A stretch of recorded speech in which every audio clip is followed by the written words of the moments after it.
Hi viewers, welcome to our channel. ప్రస్తుతం మనతో పాటు టీడీపీ స్పోక్స్ పర్సన్ సూర్యదేవ లత గారు ఉన్నారు. వారితో ఒకసారి మాట్లాడదాం. మేడం నమస్కారం. మేడం నమస్తే. మేడం జగన్ గారి పైన రాళ్ల దాడి జరిగిన తర్వాత ఒక రోజు విశ్రాంతి తీసుకొని ఆయన ఇప్పుడు బయటకు వచ్చి దాని గురించి స్పందించారు. ఆయన ఏమంటున్నారంటే, మేమంతా సిద్ధం బస్సు యాత్రకి వస్తున్న స్పందన చూస్తే ఇటువంటి దాడులు జరుపుతున్నారు, ఇటువంటి దాడులు ఏవి కూడా వీటిని ఆపలేవు, మళ్ళీ మేమే అధికారంలోకి వస్తాం అప్పుడు చూస్తాము అని చెప్పేసి ఆయన అంటున్నారు. మరి మీ ఒపీనియన్ ఏంటి? ఆయన వ్యాఖ్యలపైన మీ ఒపీనియన్? అంటే ఆ రోజే చెప్పుండొచ్చు ఆయన, ఏ రోజైతే ఇన్సిడెంట్ జరిగిందో ఆ రోజు చెప్పుండొచ్చు. దాని తర్వాత ఆయనకి జరిగిన తర్వాత ఆయన జరిగిందని చెప్తున్నాడు. జరిగిన దానికి ఇప్పటి వరకు ఆధారాలు ఏవి దొరకలేదు, రాయి దొరకలేదు, ఆ చేసిన వాళ్ళు ఎవరు దొరకలేదు, అక్కడ జరిగిందా లేదనేది కూడా ఇంకా క్లారిటీ లేదు. సో అదంతా ప్రభుత్వ వైఫల్యం మనకు ఖచ్చితంగా కనపడుతుంది. నిన్న నారా చంద్రబాబు నాయుడు గారికి గాజువాకలో రాళ్ళు వేయటం, అక్కడ ఆయన అనటం, ఇట్లాంటి రాళ్లకు భయపడను, దీనికన్నా బాంబ్ బ్లాస్ట్లకి ఇట్లాంటి వాటి నుంచి తట్టుకొని బయట వచ్చాను, ఇలాంటి వాటికి భయపడను ఇలాంటి అని చెప్పి అనటం. దాని తర్వాత మనం ఎందుకు ఇలా మాట్లాడలేదు, మనం ఎందుకు ఇలాంటి సమాధానం ఇవ్వలేదు, ప్రజలను ఉద్దేశించి మనము ఏదో ఒకటి చెప్పాలి, ఏదో ఒకటి మాట్లాడాలి కదా అని చెప్పి ఆయన ఖచ్చితంగా మళ్ళీ తర్వాత ఈరోజు రియలైజ్ అయ్యారు. ఇంక ఈరోజు మాట్లాడటం జరిగింది. సో దీన్ని చూస్తే అర్థమవుతుంది కదా, అదేదో పెద్ద ఇన్సిడెంట్ అయినట్టు, ఒక చిన్న గులకరాయి తగిలింది అంటున్నారు. దాని గురించి ఇప్పటివరకు ఏదీని ఫైండ్ అవుట్ కావట్లేదు. కానీ ఎందుకు ఇంత హడావిడి, ఇంత హంగామా చేస్తున్నారో తెలియట్లేదు. అదే సేమ్ పవన్ కళ్యాణ్ గారికి కూడా తెనాలిలో నిన్న అదేలాగా రాళ్ళు విసరటం ఇవన్నీ కూడా జరిగాయి. సో ఆయన కూడా అక్కడ అది జరిగినా కూడా ఎక్కడ మీటింగ్ ఆపలేదు. ఇంకోటి అతన్ని పట్టుకోవటం జరిగింది. ఎవరైతే రాళ్ళు విసిరారో అతన్ని పట్టుకోవటం జరిగింది, అతన్ని పోలీసులకి అప్పచెప్పటం జరిగింది. కానీ అతను ఎవరు ఏంటి అనేది ఇప్పటి వరకు కూడా క్లియర్గా తెలియలేదు. అంటే ఎవరు చేయించినట్టు అది? సో ఇన్వెస్టిగేషన్ చేయాలి కదా పోలీస్ డిపార్ట్మెంట్. ఇప్పుడు పట్టించారు, ఎవరైతే రాళ్ళు విసురుతున్నారో వాళ్ళని పట్టించారు. పట్టించినప్పుడు అతను ఎవరు, ఎందుకు చేస్తున్నాడు, ఎవరు చేయిస్తున్నారు అనేది అయితే తెలియాలి కదా ప్రజలకి. సో అది ఏమీ లేదు. అతని మీద కేసైనా బుక్ చేశారా లేదా వదిలేశారో కూడా తెలియదు. సో ఇదంతా చూస్తుంటే ఏం జరుగుతుంది? సో ప్రజల్ని ఎందుకు డైవర్ట్ చేయటానికి చూస్తున్నారు? అంటే వీళ్ళు వెళ్ళిన చోటంతా జనాలు రాలేదు. ఓకే, బస్సు యాత్ర సిద్ధం అది అనేది ఎక్కడ ప్రజల్లోకి వెళ్ళకపోవటం, ఎవరు జనాలు లేకపోవటంతో సో ఆయనకి జనాల్ని మనం డైవర్ట్ చేయాలి, సో ఇప్పుడు ఏదో ఒకటి చేయాలనే దానికి ఒక చిన్న గులకరాయి ఇది చేశారు. ఎందుకంటే ఆ కోడికత్తి టైం మనం చూసిందే. సో ఆ ప్రజలకు కూడా ఏమనిపించింది, ముందుసారి కూడా ఇదే కోడికత్తి డ్రామా ఏదైతే ఉంది, ఇప్పుడు గులకరాయి డ్రామా నడుస్తుంది, అంతకుమించి ఇంక వేరే ఏమీ కాదు ఇది అని చెప్పేసి ప్రజలకు కూడా ఒక అవగాహన వచ్చింది. కానీ ఆ జనాల్ని ఆకర్షించడం కోసం షర్మిల గారి ఇది ఎలక్షన్ క్యాంపెయిన్ చేస్తుంది కడపలో. సో ఫుల్గా వీళ్ళ గురించి ఏమేమి ఉందో అన్నీ బయట పెడుతుంది. సో వీటి మూలాన ఏమవుతుంది, వీళ్ళు డైవర్ట్ చేయాలి, ప్రజలందరినీ డైవర్ట్ చేయాలి. సో ఏదో ఒకటి జరగాలి, ఇన్సిడెంట్ జరగాలి అనేదానికి జరగటమే జరుగుతుంది.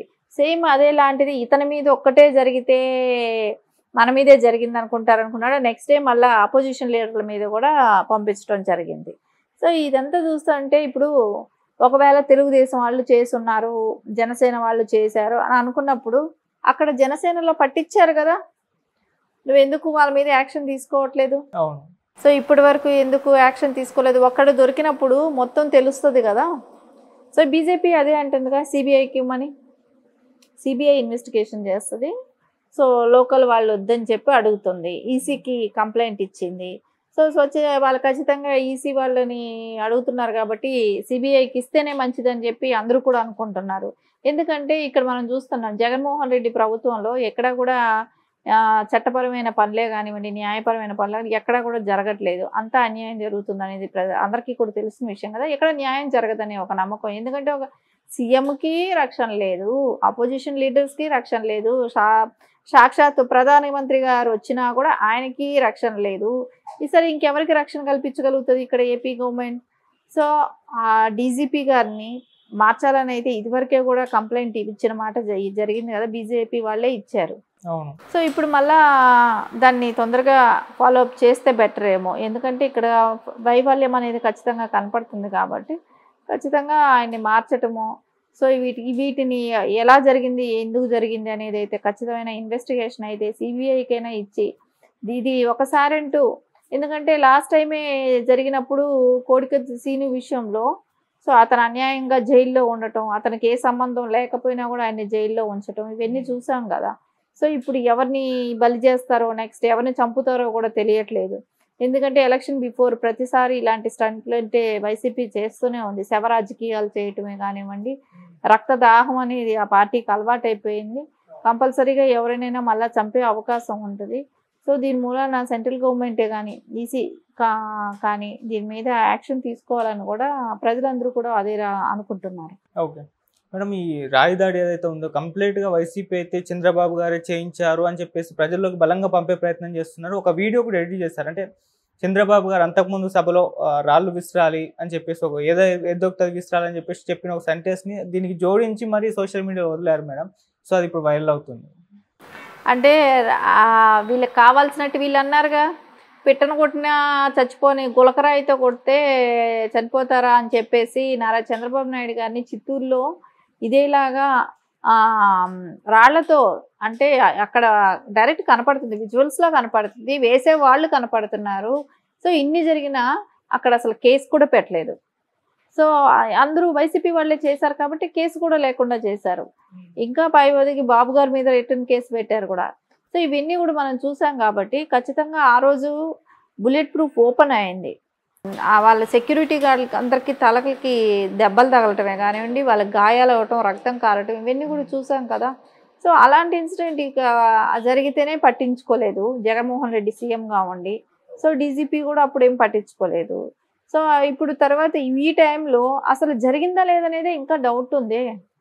జరిగింది ఇది రాళ్లతో రాయితో కొట్టారు అనేది కూడా ఇప్పటి వరకు తెలియలేదు, కన్ఫర్మ్ అవ్వలేదు. అంటే రాయి దొరకలేదు, కొట్టిన వ్యక్తి దొరకలేదు. ఇతను ఎందుకు చీకట్లో, లైట్లు లేని టైంలో చీకట్లో ఎందుకు ఈయన బయట రావాల్సింది, కరెంట్ లేని టైంలో ఈయన ఎందుకు బయట వచ్చారు. సో ఇవన్నీ కూడా డౌట్స్ అనేది చుట్టూ చాలా ఉన్నాయి. సో ఎందుకు ఈయన మళ్ళా ఈయనే తుడిచేసుకోవటం, అదేదో పోయింది అన్నట్టు.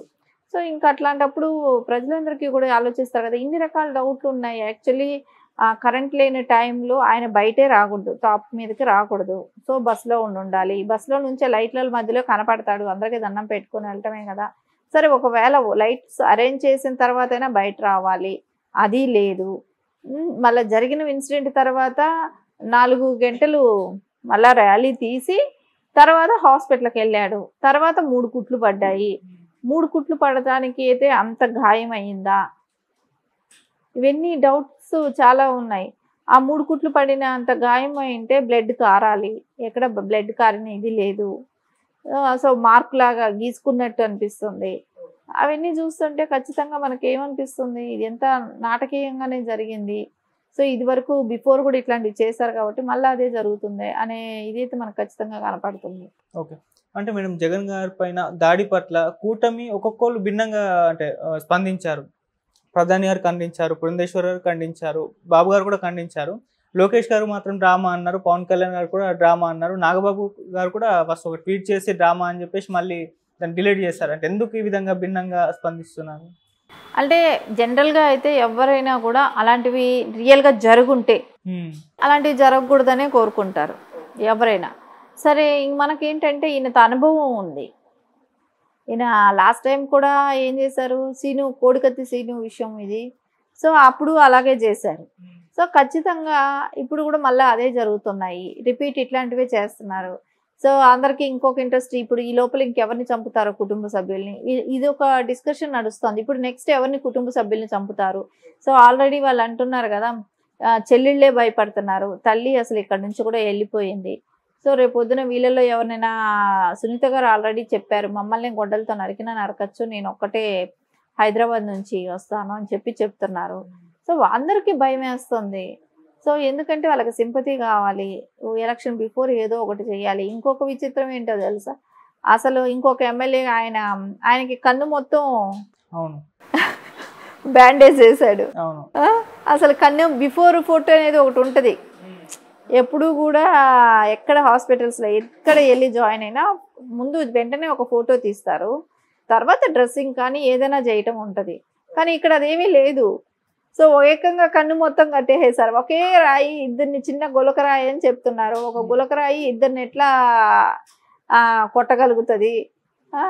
ఆ చీకట్లో వీళ్ళిద్దరిని ఎలా టార్గెట్ చేశారు అంటే, సింపతిలో పని నా పనిలో పని అన్నట్టు ఆయన కూడా సింపతి క్రియేట్ చేసుకోవటానికి చూస్తున్నాడు, ఆ ఎమ్మెల్యే క్యాండిడేట్ కూడా. సో ఖచ్చితంగా ఇదంతా డ్రామా అనేది అందరికీ తెలిసిన విషయమే. దీన్ని అంత సీరియస్గా పట్టించుకోవాల్సిన అవసరము లేదు. దీని గురించి ప్రజలు ఏదో చర్చించుకుంటారు, నన్ను చూడటానికి ఇంకా జనాలు వస్తారు అనే భ్రమలో ఉన్నట్టున్నాడు.